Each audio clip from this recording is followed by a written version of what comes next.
It's been 2 weeks since I did the vow of silence, and I realized some amazing things. First, my sleeping schedule is back on track. I wanted to wake up at 7 and go to bed at 11. For some reason, in this busy life, there was no way I could do it. Every day I would go to sleep at like 1 or 2. Every morning I would feel groggy, so I'd sleep in till 8 or 9. And I would always miss that wake up at 7, go to bed at 11 mark. And what I realized was it's just mind clutter. Whether it's your brain filled with music or TV shows or thoughts or worries, all that stuff tends to pile up. And for me, it was basically, I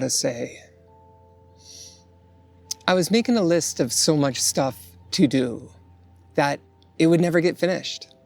Or I was worried about rent, or I was worried about my friend, or it was this or that, or this or that.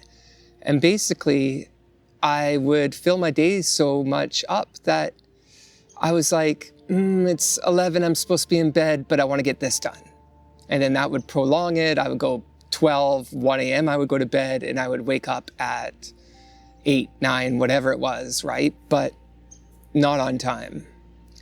And with the vow of silence and eliminating things such as junk food, sugar, seeing your friends, partying, music, and all those stimuli, I found that I had time to relax so much and feel like I had the time to go to bed on time and wake up early. Like, it really was a weight off my shoulder. This feeling of, I have all the time in the world. That's what that vow of silence really, and most importantly, gave me. The other thing is, I ate better. I think in my last video I mentioned that I didn't eat sugar and junk food, and I tried to eat mostly a vegetarian, vegan diet. Now, I wanted to be careful with this, so I made sure that I wasn't eating completely vegan and cutting off meat altogether cold turkey. I made sure I ate, I think, once or twice only I ate lean ground beef with like some cheese and onions. Still kind of healthy, but not quite full vegan, right? And what I noticed was I kept the pattern. Not only that, I found a love for cooking. And now I dedicate 1 day a week, because too much would be too big of a schedule. 1 day a week, I think it's Thursday, and I learned to cook a new meal. And I learned how to use different ingredients. And that's gonna basically help me train to transfer into vegetarian or vegan. Wow, can you see my voice? Or my breath? Must be a little bit more chillier today than I thought.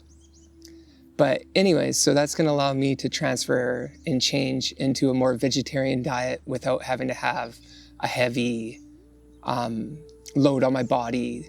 Because my body's gonna be like, what's with this change? Why are you going meat 1 day and now you're completely off? So this way I think is safer. I'm gonna be able to like be in tune with my body and see how it feels and change the diet and what I eat accordingly. So it's helped me with my sleep. It's helped me with my diet.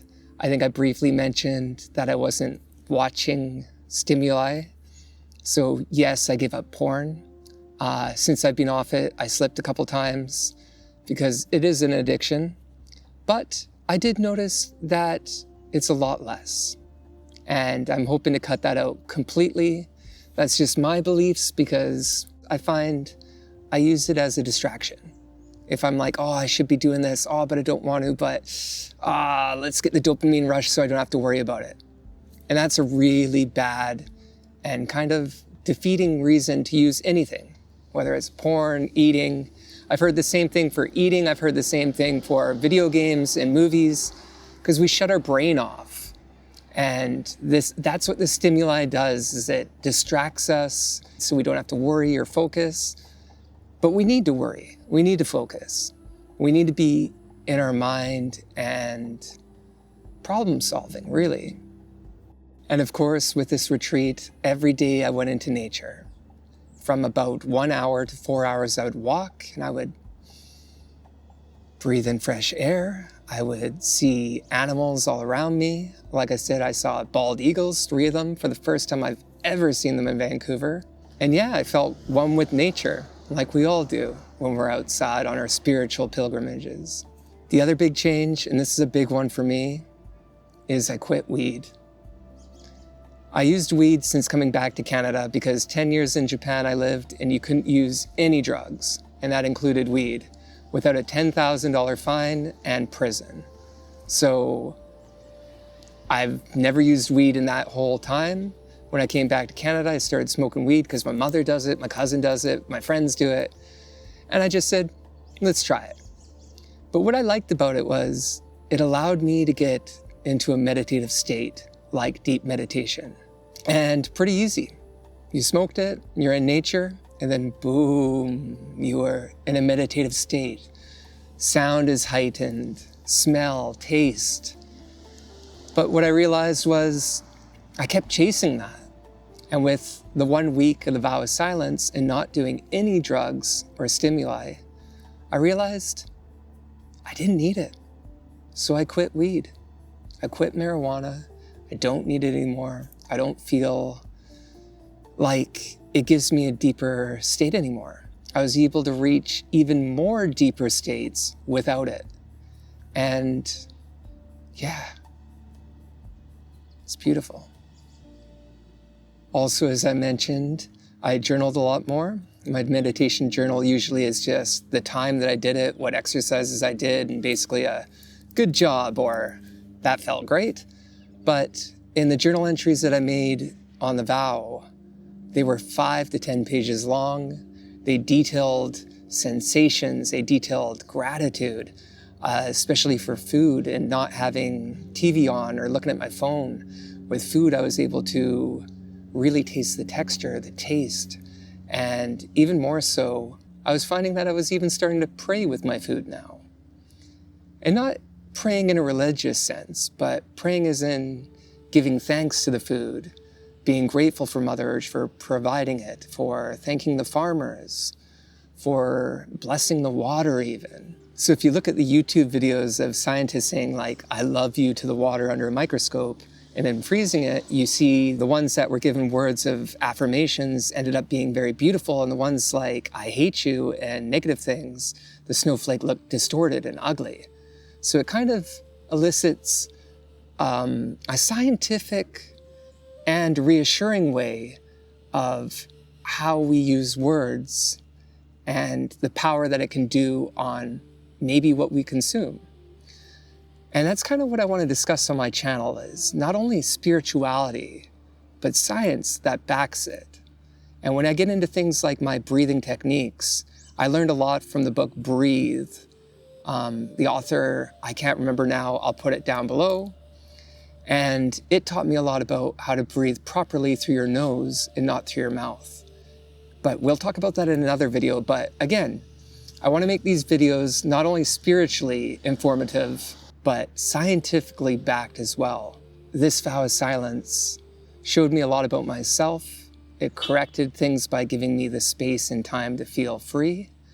And I'm keeping those practices in my life and applying them so that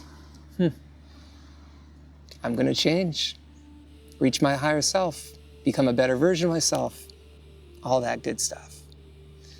Thank you guys for listening, even though the cars are passing by and it's quite disruptive, and I'm hoping that the audio still works. But then again, that's part of the meditative practice. We got to be used to all the noises around us. Even in a park, it's beautiful to meditate because you hear people running, foots on pavement, people on the trail, gravel, birds singing, cars driving. Maybe you don't need that.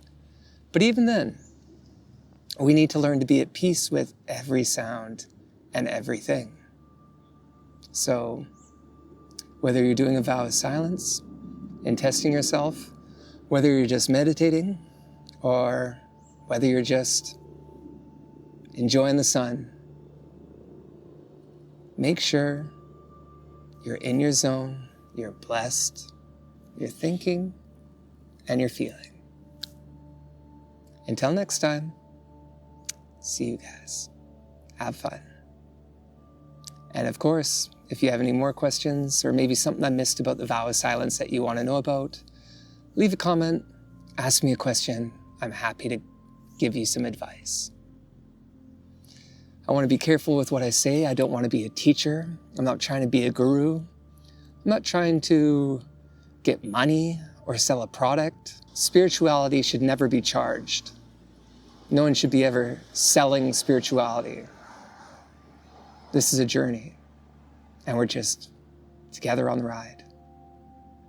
Love you guys. Namaste. Be blessed. See you next time.